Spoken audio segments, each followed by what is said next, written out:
Fala galera, aqui é o Felipe, seja muito bem-vindo a mais um vídeo aqui no canal. Atendendo a pedidos, vou falar um pouquinho mais sobre a Lovable Dev, né? Já fiz um vídeo sobre ela aqui, deu bastante visualizações. Nele eu falei que se alguém quisesse ver aí um tutorial conectando o app ao Supabase, que eu ia mostrar. Antes de mostrar isso em outros tutoriais, né? Eu quero mostrar um pouquinho mais para você sobre o poder dessa ferramenta, o que a gente pode fazer com ela, beleza?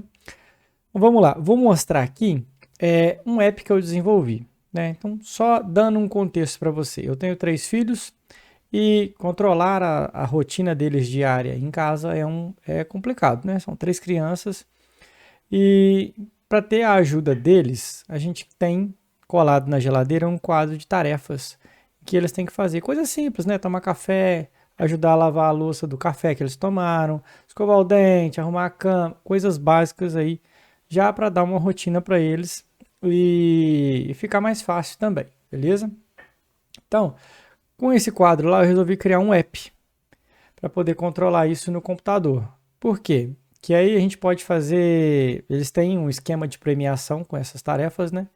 É coisa simples, de ter um tempo a mais de TV, de fazer algum outro tipo de brincadeira, né? Coisas bem simples mesmo, só para eles serem estimulados a fazerem as tarefas. E aí eu fiz esse app aqui justamente para facilitar isso. E aí, olha que fantástico, né? Então, basicamente, antes da gente ir ali na home, eu tenho o cadastro de criança, posso pôr o nome da criança, salvar ela, posso alterar, né? Eu tenho ali o cadastro de todas as tarefas. No cadastro de tarefa eu posso dar aí qual que é o nome da tarefa, uma pontuação, que dia da semana que tem essa tarefa, qual criança que tem essa tarefa, né? Obviamente eles têm idades diferentes, tem coisas que dá para um fazer que o outro não dá. Então já consigo criar aqui tudo isso. Aí eu tenho o cadastro de semanas, que essas tarefas elas são por semanas, e aqui qual que é a ideia? Quando eu vou criar uma nova semana, todas as tarefas que existem elas vão ser vinculadas a essa semana. E aí isso dá o resultado que está aqui na home. Então qual que é a ideia? Ele vem aqui na segunda-feira, começa a fazer as tarefas. Eu vou saber lá se ele tomou café, lavou a louça, não escovou o dente, arrumou a cama, trocou de roupa, hoje não teve dever da escola. Então ele vai marcando essas tarefas, eu vou marcando aqui, né, ao longo do dia e depois eu posso ter relatórios disso para saber quantos pontos, né, ele fez. Por exemplo, se a gente pegar a semana 1 aqui, ó, tem uma criança que conseguiu fazer 83, outra que conseguiu fazer 83 também e uma que fez 70, né? Nada disso daqui, presta atenção, né? Não é para punir a criança nem nada disso, né? É uma maneira que a gente tem de controlar, premiar eles, né? Coisas bem simples. Mas o que eu quero te mostrar aqui é o app que foi gerado sem eu escrever nenhuma linha de código. E tudo isso integrado aqui ao Supabase. Então, isso foi fantasticamente fantástico. Quero mostrar para vocês aqui rapidinho. Tudo é prompts. Toda a ideia do app é prompts, né? Você tem que ter prompts bem claros do que a IA tem que fazer. Então, só rapidinho aqui eu vou mostrar que quando eu iniciei o app, eu falei para ela, ó, quero criar um app para gerenciar tarefas de crianças. Essas tarefas terão pontuação que ao final da semana a criança, se atingir uma pontuação mínima, possa escolher um prêmio. Esse app deve ter funcionalidades como cadastro de criança, cadastro de tarefa. Agora, para a primeira tarefa, crie apenas a UI com o menu Home, Crianças e Tarefas. Lembre-se de usar Mobile First para que o app seja responsivo em diferentes tamanhos de tela. Use Tailwind Breakpoints e evite customizações no breakpoint. Então, só para você ver, se eu voltar aqui no histórico, daqui a pouquinho não vou falar disso, quando ele gerou o app, ele gerou essa estrutura aqui. Cadê? Vamos voltar aqui. Ele já gerou essa estrutura inicial para mim aqui, ó. Bem legal, né? Depois eu mandei ele conectar o Supabase, né? Então aqui tem todo o histórico, já a gente fala disso. E aí a gente consegue ver a evolução do app com isso daí, beleza? Nesse momento, deixa aí nos comentários o que você achou desse app que foi criado aqui, com toda essa inteligência que a IA tem aqui para criar o app, né? Eu achei fantástico, um ganho de tempo absurdo. Beleza. Antes de agora de eu dar a minha opinião sobre tudo isso aqui que foi gerado, eu quero uma ajudinha sua. Eu gosto muito desse tipo de ferramenta, eu tenho estudado bastante sobre IA, quero trazer conteúdos disso aqui no canal. Só que hoje o canal ele é muito, digamos, hard-coded, né? Todos os tutoriais que tem aqui eu programei manualmente, mas eu quero trazer coisas aqui que eu acho que facilitam o dia a dia do programador, né? Com isso aqui, para você ter ideia, eu estou até pegando uns freelas de volta. Vou até mostrar aqui, ó, um outro app que eu estou fazendo, que é para uma pessoa que tem uma estética automotiva. E eu estou criando esse app para ele aqui para controlar os clientes, os serviços, né? Tudo direitinho dele aqui e, cara, criando extremamente rápido, né? Então, isso aqui facilita muito o dia a dia. Vamos voltar aqui no app. Então, eu quero sua ajuda. Se você quer me ajudar a ter conteúdos com esse aqui para você também estudar um pouco mais sobre o assunto, eu deixei um link aqui na descrição do vídeo para você me enviar sugestões de apps que você gostaria de ver sendo criados aqui e de ferramentas estilo essa de inteligência artificial, estilo o Lovable, para eu poder estudar e trazer tutoriais para você aqui também. Então, deixando claro aqui, não sou um expert nisso, estou estudando sobre esse assunto, ainda estou aprendendo, quero compartilhar esse conhecimento aqui no canal com você. Se você quer ver mais tutoriais como esse, preenche o link ali e curte esse vídeo, assim eu vou saber que você gostou. Agora eu vou falar o que eu achei de tudo isso daí, né? Vamos falar aqui um pouquinho de pontos positivos, pontos de melhoria, eu vou mostrar o código que foi gerado, então se você quer ver isso, fica aí até o final do vídeo. Bom, começando com os pontos positivos, né?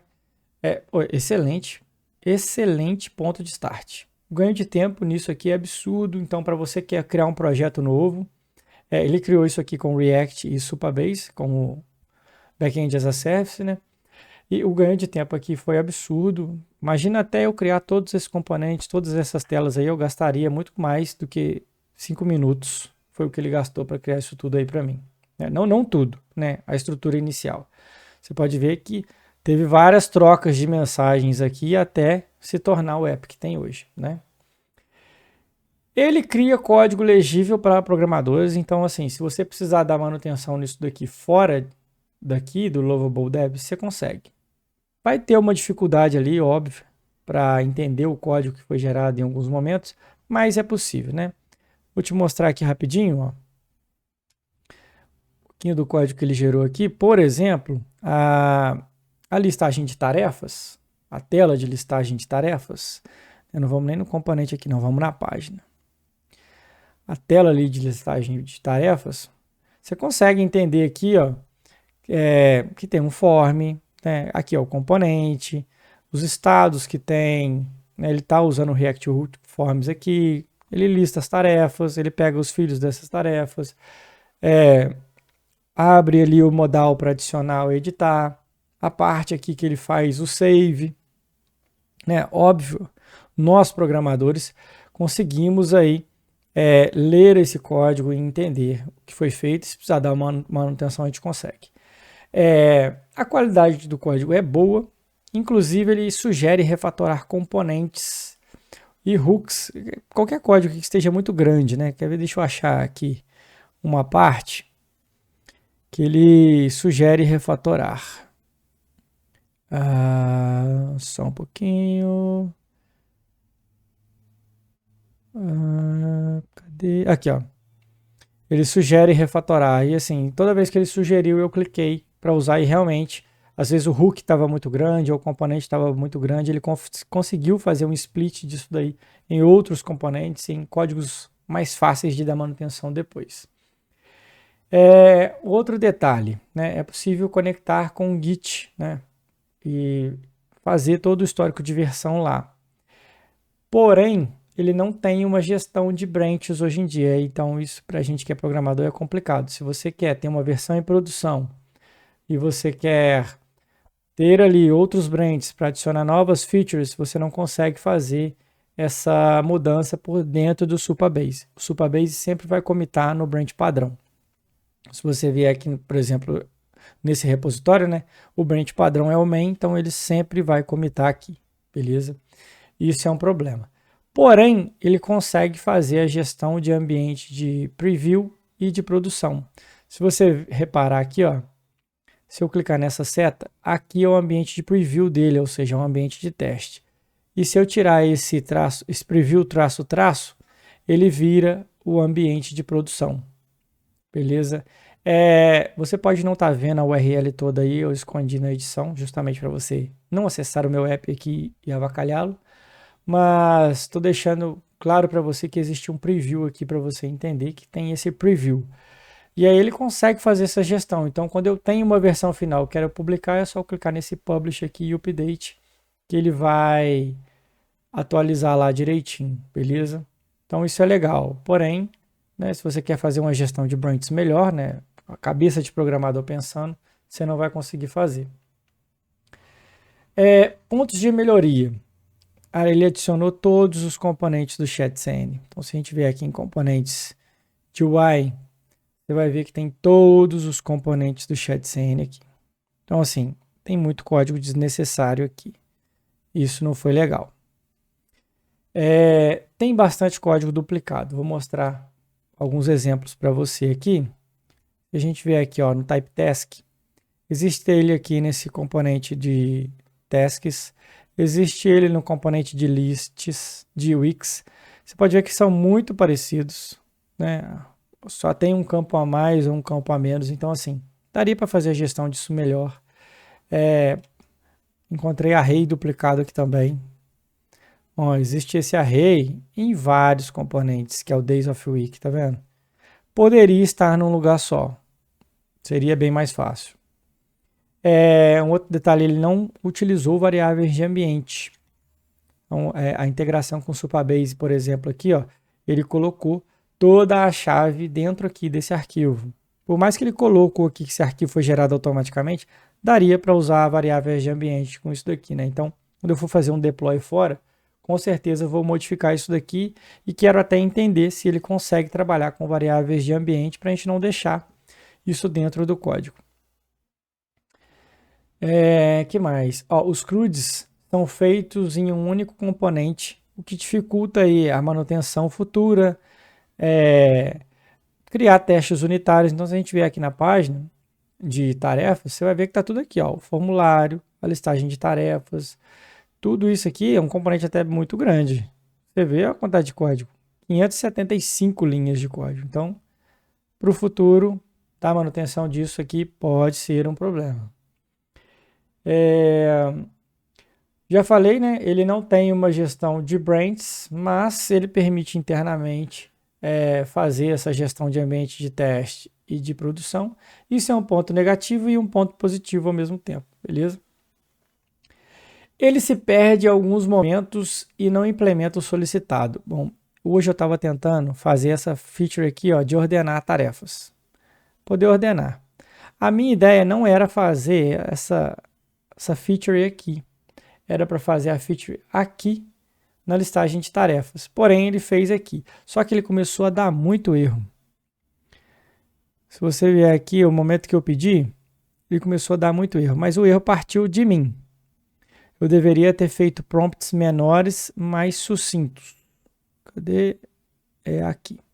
Eu pedi para ele, ó, na lista de tarefas, quando eu coloquei na lista de tarefas, eu imaginei que ele ia vir no menu tarefas.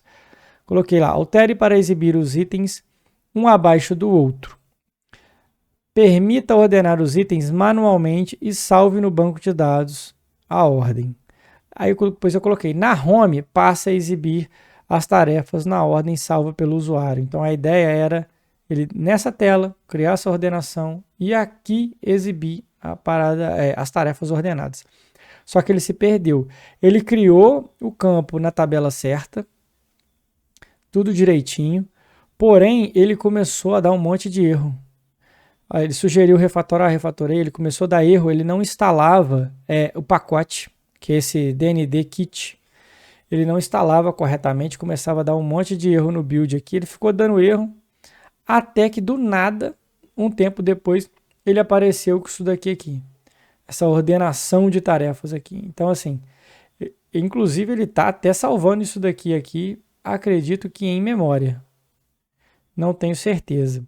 Mas ele se perdeu aqui nessa parte e não implantou, não desenvolveu corretamente. Mas eu acho que o erro foi meu em não fazer um prompt mais claro para ele de onde ele deveria fazer a mudança e como ele deveria.